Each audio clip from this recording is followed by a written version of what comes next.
Today we're going to be talking about net ionic reactions. Now, what is a net ionic reaction? Well, this is a reaction that takes place in aqueous solution. Typically, we're going to be dealing with single displacement or double displacement reactions. The key factor for either way is that at least one of the products is in solution and at least one of the reactants is in solution. So typically what you'll see is a skeleton equation like this. In this case, we have lead nitrate plus ammonium chloride makes lead chloride plus ammonium nitrate.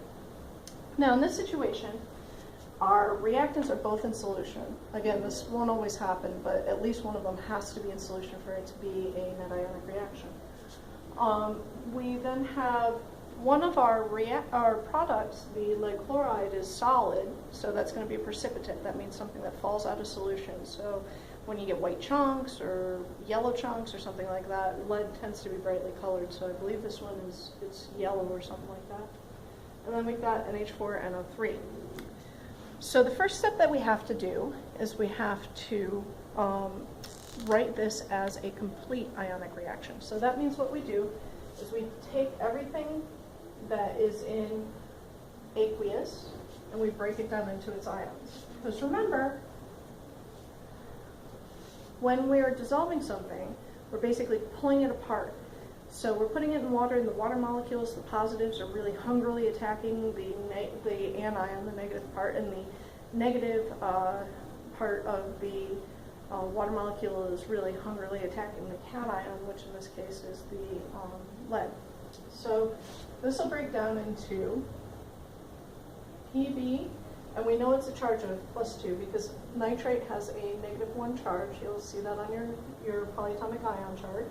And you see that we have 2 of them. So if we have 2 negatives, that means that this has to have 2 positives in order for it to be overall neutral. So it's Pb +2 AQ plus NO3 minus AQ plus, and then this guy, we know NH4 has a +1 charge, 4 plus, and that's AQ, plus Cl minus AQ.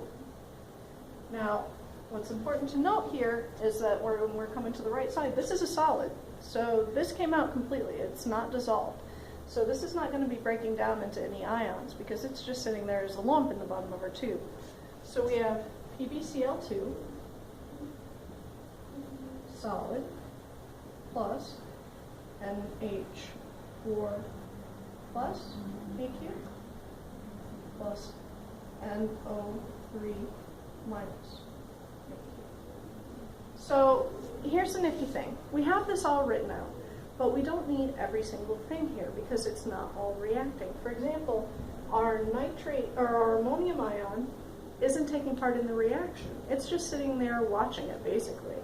So when you look at an ammonium ion over here and you look at an ammonium ion over there, they're going to look exactly the same. Nothing's changed about it. It's very much like a catalyst is, except for the fact that it's actually part of the reaction, whereas a catalyst wouldn't be part of the reaction in the true sense of the word. So what we have to do now is we have to go through and find what's on the left and what's on the right that we can get rid of. So if it's on both sides of the equation and it's exactly the same on both sides of the equation, we can get rid of it. So NO3, we have one here and we have one here, so we can get rid of those. Our NH4, we have one here, we have one here, we can get rid of those. Okay? So now, what that leaves us with is Pb +2 aqueous plus Cl minus aqueous makes PbCl2 solid. So is this balanced? Well, no. So you need to balance this equation. So we have one lead over here, one lead over here. We have one chlorine here, we have 2 chlorines here. So, and we have to make sure that our charges on both sides are the same. So in this case, our charge over here, since it's a compound, is going to be 0. Our charge over here, as it stands right now, is +2 plus minus 1, so you have an overall positive 1 charge. So we have to correct that. Easiest way to do that? Put a 2 in front of our Cl. So now we have 2 chlorines, which means 2 minus 2s. That balances out our plus 2. And then we have PbCl2 over here with an overall 0 charge. We have 2 chlorines, you have 2 chlorines, you have 1 lead, you have 1 lead.